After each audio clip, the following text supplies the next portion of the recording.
Hey, deserving listeners, The Ultimatum on Netflix. Let's watch. You continue it for like at least 2 weeks. We're going in circles now. How is this gonna be okay moving forward? Are you gonna continue to pursue relationships with the girls that you texted? We've already gone there. I have honestly put so much aside for your ass, for you to question me now. Then fucking leave! I'm not exactly sure what's happening because I don't know the answer to the question as to whether or not they had an agreement or it was reasonable for him to date people outside of the cast members of the show. There's a possibility that it was completely against their agreement. There's a possibility they had explicitly agreed to that. There's a possibility that they had talked about things that led him to believe he could do that.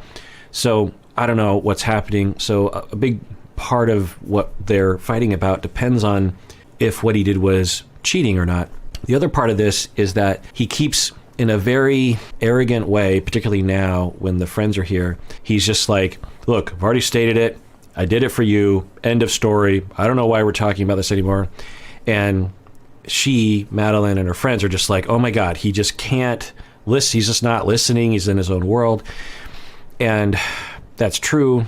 So I think, like I've been saying from the beginning, if he were to dig down deep, which it might be hard. So let me explain narcissism. And I'm not diagnosing because there's not enough information from any of these shows to apply this conceptualization. But when some people are being raised, they are generally neglected emotionally, lack of attunement, either from abandonment or just cold parenting, which results in the 2-year-old learning that they can't depend on other people and they have to depend on themselves.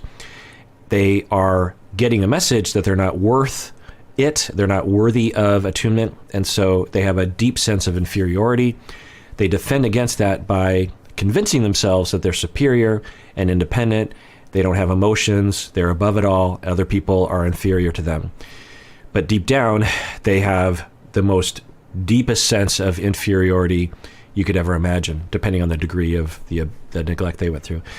And so when they are in a relationship and there's a threat to their ego, which we all have in relationships, their way of coping is to become superior. And they're often very good at that because they've practiced it since they, maybe became a teenager, maybe even younger. And so the other thing that will happen is, again, they're 2 years old and they're experiencing lack of attunement. And so they are very they're very angry or rejecting of their own emotions. They're being rejected for their emotions, and they also will internalize that, but they'll also try to suppress their emotions because the less emotions they notice, the less hurt they feel. And as an adult, when they're going through difficulties, people with this condition will often come across as though they don't have empathy. In fact, people will say narcissistic people don't have empathy. They do have empathy. They just have impaired empathy. That's an important distinction. Psychopaths, generally speaking, don't have empathy and are callous, don't have remorse. People with narcissistic personality disorder do have empathy. It's often a rudimentary empathy, but at the very least, it's impaired because they're often so challenged by their relational traumas and so focused on coping with that they don't have the capacity to even pay attention to what other people are going through. Plus, they were treated in a very non-empathic way and thus learned that that's how you're supposed to treat people. So you could come across as like you don't care, like you're in your own world, like you're unaffected by things, but in reality, you're deeply affected by things. You're deeply worried about being rejected. You're very vulnerable deep down, but you might not be acknowledging it. I don't know if that's what we're seeing right here. At the very least, for Colby, he's saying, look, I did it for you, let's move on. And I think if he were to dig down deep and were able to actually feel safe enough and know himself well enough, I'm guessing what he would say, and maybe I'm giving them too much benefit of the doubt, that he would say, yes, I think I was stretching the agreement by actually dating another woman, but in my mind at the time, I justified it as, well, I'm okay to date April. so why can't I date this other woman? I'm not into April, and I met this other woman in a club, and we hit it off. And so, yeah, I, dated her, but I thought I basically had permission. But when I think back on it, I should have asked you if it was okay to date someone other than April. So I understand that you're upset about that. But when I say I did it for you, it's because the two of us agreed that we were going to sacrifice and date other people to see if our relationship is strong enough or to see if we actually want to be together. So while I was dating this other woman, it was fun, but I always knew it was going to be temporary, and I always knew I wanted to come back to you because you're the person I want to marry. And so that's the situation. Okay. Maybe I'm giving him too much of the benefit of the doubt, like I've been saying from the beginning. Maybe he's a dirtbag and he's a liar and what people on the internet will call a gaslighter, what I would say is a manipulator or something. Yeah, it's possible. Now, if the charitable narrative is true, and you also have a really hard time noticing your emotions, you have a really hard time being accused of things, and you've learned from an early age that when people accuse you of things, the best way to defend yourself is to come out superior. I know what's going on. I don't need to explain myself. Y'all are stupid. I'm superior. I've figured it out. I'm smarter than you, is a way of convincing the self that, because if he possibly were to really acknowledge what they're saying and be vulnerable and say, yeah, I probably shouldn't have done that, and I have a flaw. The problem with that is when people who believe that they, deep down, they believe that they are completely inadequate and completely flawed and completely disgusting or even completely empty. Some people who aren't connected with their emotions, they'll just, once they look at themselves, they just see complete emptiness. They're not empty. They're just having a hard time connecting with their core. But if you accept that you have a tiny flaw, then it shatters the coping mechanism of superiority and of I'm above it all. Because one flaw will shatter that defense, and then the person knows they will fall into a deep despair, because if they have one flaw, they believe they have all the flaws. It's intolerable to accept one flaw, because if they acknowledge one flaw, then it challenges their whole defense system. Does that make sense? I don't know if that's what we're seeing, but it would be a path to go down in therapy. Walk, please. Do us both a favor. How about hold off the tequila a little bit, and then maybe we can have a discussion. Bye. That's ridiculous. And it's all come back to you blaming me, and I'm fucking over it. I think what we're seeing is that she's emboldened by her friends and maybe by alcohol. And okay, and if she wants to break up, then I guess she's breaking up right now. And maybe that's what's happening. But if she wants to actually retain the relationship, then she probably should have this conversation in private with him. She probably shouldn't be drinking. She probably shouldn't be yelling at him. I think she absolutely has a valid concern, but doing it this way might not actually help. And if we're playing into his ideas of he's superior, she's inferior, this could be wrapped into that perspective for him of, look, oh, she's drunk again. She's out of control.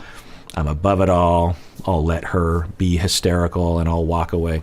So I don't know how constructive this is. But, if she wants to break up and this is the last time she wants to talk with him, because it kind of sounds like that's where it's going, then, I don't know, sometimes breakups are messy. Over it. When have I blamed you? Drop the mic and walk out. This is why you don't have an argument with your partner in front of their friends, because they, of course, have been fed a certain spin from her. Now, you could argue that it's an accurate spin. I don't know. He says, when have I ever blamed you? Okay. He's repeatedly said, I dated that other woman because of you. It's hard to know what he means by that. And that's why whenever I talk with couples, there's a lot of exploration about what people mean by things. And even in all forms of therapy, there's this theory of phenomenological therapy, phenomenology, Carl Rogers, humanistic therapy, that involves this philosophy that when you're communicating with someone, you really want to enter into the other person's experience. And linguistically, it's sometimes very difficult to describe our experience to other people. And we have different associations with different words. And so we always want to think, am I really understanding that right? And you want to ask more questions. So I don't know what he means by this when he says, I was with that other woman because of you. Now, if he's cheating, then that's a very strange statement to make. If he was doing something that was reasonable to believe that it was within the agreement that they had. So there's two possibilities. One is he actually is blaming her. He's like, I was with that other woman because you made me. That's one way of interpreting it. And certainly that would be reasonable to interpret it that way. Another interpretation is, I did it because we agreed that we were going to date other people, to experiment, to see if we wanted to be together. I actually didn't even really want to be with that person, but I was going along with the experiment because that's what we agreed to, because you wanted to do that with someone else. I was supposed to do it with someone else, and that's what I did. Which one is it?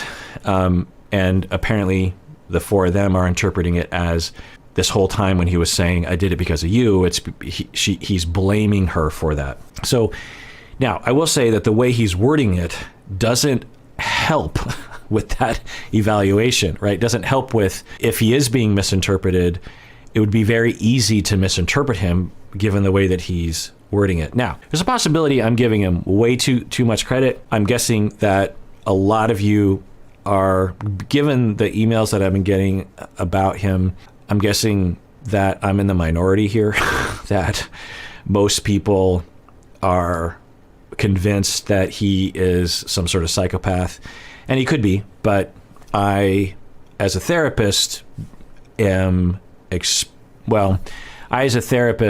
have experienced a lot of different people. Well, let me just talk about this angle of it. There are a lot of clients that I will meet and will draw conclusions about early on, and this is with the benefit of being able to ask them questions, and they want to talk with me, so they will disclose things to me. And I might be months into therapy before something happens, and I suddenly realize, oh, this whole time, I've had the wrong idea of this person. It takes a long time to really know someone. And of course, when I watch these shows, I'm always holding out for that possibility. I'm always saying, well, we're seeing some signs of things and things to go down in therapy if I were to work with these people, which I wouldn't, but I know enough to say that first impressions sometimes is not and doesn't give an accurate picture of someone's personality. Ow, fucking Houdini? I don't know. I don't think Houdini reveals his tricks, and that's what you fucking just did, you dumbass. God. Ow. Madeline. You gotta see this. You've gotta see this. Now, you'll hear me often say that if you're a friend of Madeline, if you're a friend of someone like Madeline, and you're watching them in a relationship where you believe that they should leave, which they do believe. I didn't show all the clips, but they're like, you got to leave him. He's a terrible person. And Madeline was initially saying, well, I don't know. It's not helpful. You know, on the flip side, if you are ever in a relationship where you're ambivalent, you go to your friends and all you hear is, you got to leave him. You got to leave him, all this kind of stuff. It doesn't usually help. You know, you want someone to listen. You want to bounce off you want to express your frustrations, but you also don't want them to like pressure you to do something that you're not ready to do. So if you're a friend and you're listening to your friend complain about someone that you think they should leave, it's usually a better idea to listen. And, you know, you can throw something out there. You can be like, if it was me, I'm just going to tell you, I would have left him a long time ago, but I don't know him. And that's the other thing you have to assume if you're a friend, that you're being fed possibly all the negatives. You know, if someone came to you and said, I had a hamburger yesterday, it was dripping with something I didn't understand, it cost a lot of money that I didn't expect, it was way too late, the restaurant took way too long to give to me. If you heard that, then you'd say, we'll never go back to that restaurant again. Now, it's possible the burger was delicious, that it was gourmet or whatever, you know, like, I don't know why I'm bringing this analogy. The point is that if you're fed all the negatives, and you don't imagine there are positives, then of course you're going to conclude there's no debate here. You need to leave this person. So you always have to assume there are positives that you're not being told. If you're the person in the relationship and you're talking to your friends about your partner and all you do is feed them negative things, then you should expect them to be very pressuring and very dismissive of anything other than leaving your partner. So I think Madeline has created a monster here, and they're, very sure that she should leave. Now, maybe she should leave. It takes time for people to make those choices. He's gone totally left field and created more doubt. It's to the point where I cannot even defend him. He is making you feel bad because he keeps turning it on you. You're being brainwashed. I don't mean to be dramatic, No, but literally, honestly, yeah. You are eating everything that he is feeding you. It's kind of insane. Yeah, brainwash. She didn't say gaslighting, which, I was expecting, but she said brainwash, which is a much more tame word to use. Because, again, gaslighting is a specific clinical term. Brainwash, you could argue, has some clinical literature around it, but in my linguistic sense, I would say that you could use the word brainwashing in the situation. Is brainwashing happening?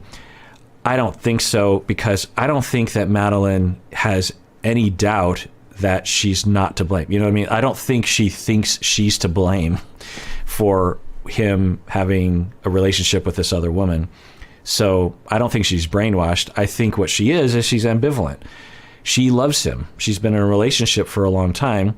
She has expressed to him that she isn't ready for marriage, but she has said that she likes him and likes being in a relationship with him. At the very least, she, at this point, wonders if it's worth working on because they did have something once or something like that.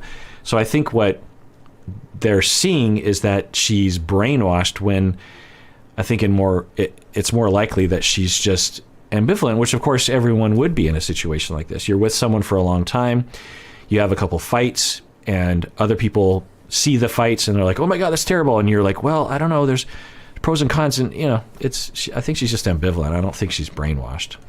Do you really want to deal with this forever? I know I need more out of a man. I mean, it's infuriating. I feel like I've almost wasted my time. I had an incredible 3 weeks with Randall, and, I think that could extend, that could go further. Fuck this. Fuck Colby. You want this, but he's not the person you want it with. Okay, so it sounds like she doesn't want to be with him. That would, I guess, make sense, particularly given this conflict. It sounds like they're going to break up. All right, well, that does it for that episode. Everyone out there, please take care of yourself and take care of others, because we all deserve it. We really, really do.